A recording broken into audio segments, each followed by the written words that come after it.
Hello and welcome to Dynamic Study. Today I will discuss about important topic of international relation और आज हम देखेंगे contemporary challenges के एक important topic poverty and development को।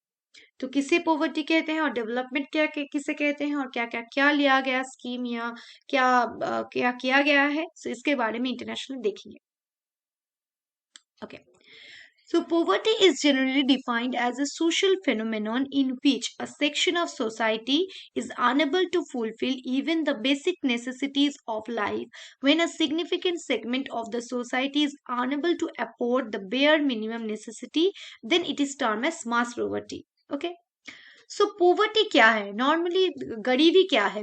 गरीबी एक सामाजिक मुद्दा है जहां पर सोसाइटी के कुछ लोग अपने जो नेसेसिटी की चीजें हैं, खाना पीना घर, जिन नॉर्मल चीजें हैं, ये फुलफिल अगर ना कर पाए, सो इसे अगर बहुत सारे लोग, अगर सिग्निफिकेंट बहुत सारे लोग, अगर मात्राएं पर लोग अगर ये मिनिमम क्वालिटीज नेसेसिटीज फुलफिल नहीं कर रहे हैं, तो इसे हम कहते हैं मास पोवर्टी। अगर कुछ लोग कहते हैं करते हैं तो इसे हम कहते हैं पोवर्टी। मतलब लोगों के पास अगर अपने खाने के लिए, पीने के लिए, जीने के लिए जो नॉर्मल चीजें जरूरत है, वो अगर उनके पास ना हो, तो उसे हम कहते हैं क्या? पोवर्टी। तो पोवर्टी एक नॉर्मल चीज है जहां पर लोग क्या है, poverty is generally defined as a social phenomenon in which a section of the society is unable to fulfil. जहां पर जो सोसाइटी है वो अनेबल, अगर वो फुलफिल ना कर पाए आपका मिनिमम जो नीड्स है जीने के लिए, वो okay. So poverty has been a feature of all countries at the same point of a history. What is generally suggested as a solution to poverty is termed as development. समाज के या सभ्यता के ऐसे कोई भी देश नहीं होंगे जिसको कि पोवर्टी से गुजरना नहीं हो पाया है। किसी ना किसी टाइम उसे पोवर्टी से गुजरना ही होता है। अगर पोवर्टी से आपको डील करनी है, सॉल्व करना है ये प्रॉब्लम, तो आपके पास एक ही सोल्यूशन है, वो है डेवलपमेंट। अब देखते हैं डेवलपमेंट किसे कहते हैं। Development can be defined as the problems of the underdeveloped countries. Development करनी, ये जो करना है डेवलपमेंट का प्रॉब्लम सॉल्व करना, ये मेन प्रॉब्लम है अंडर डेवलप्ड कंट्रीज का। Okay. Development specially economic development specially economic जो डेवलपमेंट है, ओके, ये फोकस करता है to understand the causes of poverty and suggest solution of it. Okay. ये जो डेवलपमेंट का प्रॉब्लम है ना, ये इसे सॉल्व करने के लिए, पॉवर्टी का जो प्रॉब्लम है इसे सॉल्व करने के लिए हमें डेवलपमेंट का जो स्कीम है उसे लेना चाहिए। डेवलपमेंट स्पेशली इकोनॉमिक जो डेवलपमेंट है, ये फोकस करता है किस चीज के ऊपर? पॉवर्टी के ऊपर। और कैसे ये पॉवर्टी हुआ है और कैसे इसे कुछ सॉल्यूशंस बताना होता है कि जिससे हम इस समस्या को, जो ये प्रॉब्लम है, इसे कैसे सॉल्व कर सकते हैं, जिसके लिए विजय विनायक बंदोपाध्याय ने नोबेल प्राइज मिला है उनको, कि गरीबी कैसे हटाई जा सकती है, इनके ऊपर इनका एक बुक है। ओके। वहां पर उन्होंने बताया है कि कैसे हम इस गरीबी को घटा सकते हैं। Okay. This is called development. Okay. In fact, a number of different approaches to defining and measuring poverty can be identified. Okay, distinction is between absolute poverty and relative poverty. In fact, a number of different approaches, बहुत सारे approaches हैं जो define करता है, measure करता है poverty को. Okay, absolute poverty है and relative poverty है. दो टाइप के poverty है जो poverty के अंदर मतलब divisions हैं दो poverty के.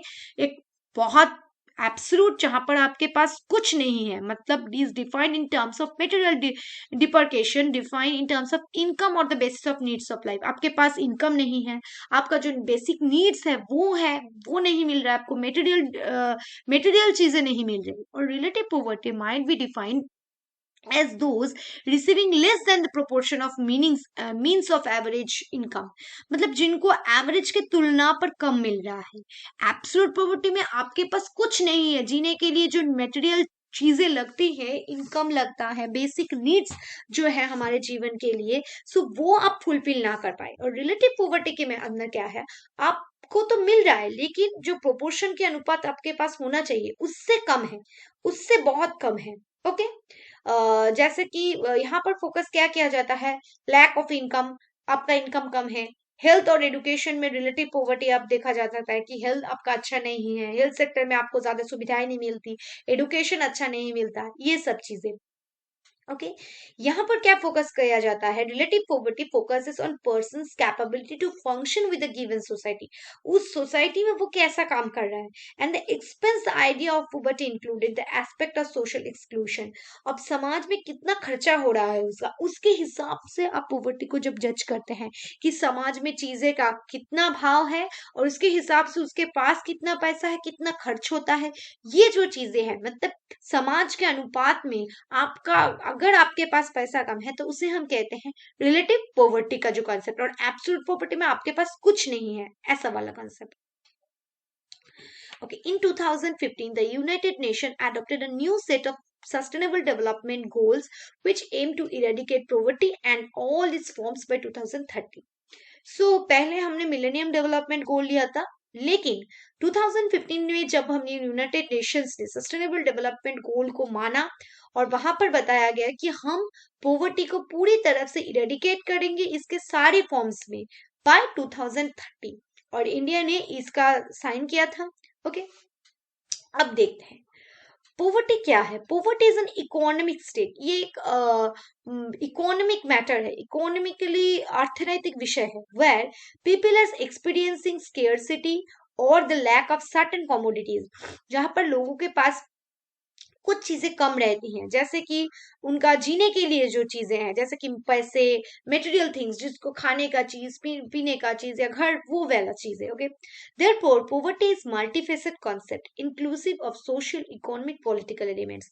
सिर्फ यही नहीं कि पॉवर्टी सिर्फ इकोनॉमी में ही देखा जाता है, ऐसा नहीं, आप इसके साथ सोशल इश्यूज को ऐड कर सकते हैं, इकोनॉमिक और पॉलिटिकल एलिमेंट्स, सब कुछ पॉवर्टी के अंदर है। सो पॉवर्टी एक इकोनॉमिक स्टेट है जहां पर लोग जो है एक्सपीरियंस करते हैं जो स्केर्सिटी है फूड का या कमोडिटीज का, जो ये चीजें हैं। ओके, ये सिर्फ इकोनॉमी के साथ नहीं, पॉलिटिकली और सोशल इश्यूज के साथ भी ये जुड़ा है।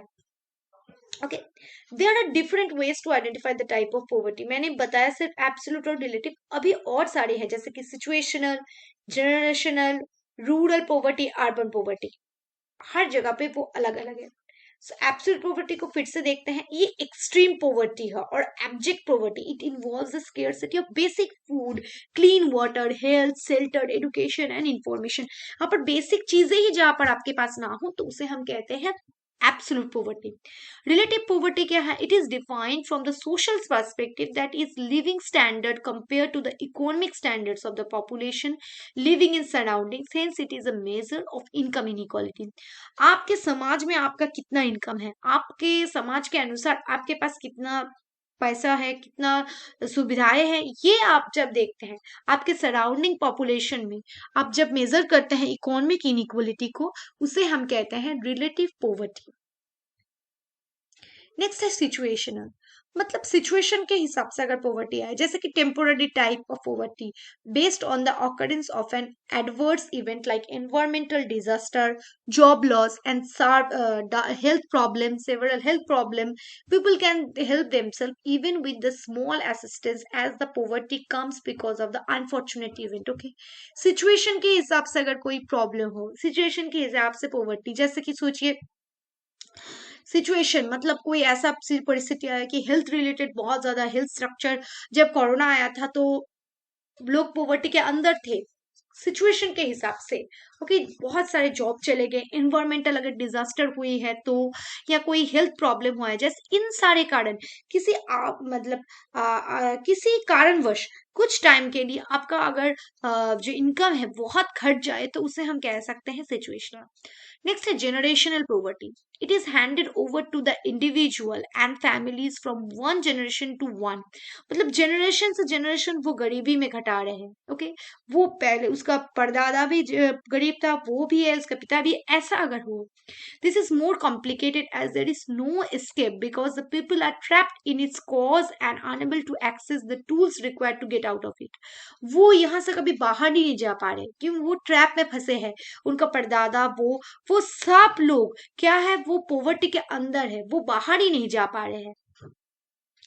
नेक्स्ट देखते हैं अर्बन और रूरल। रूरल क्या है? रूरल मतलब it occurs in rural areas, गांव में होता है जहां पर 50,000 से कम लोग रहते हैं।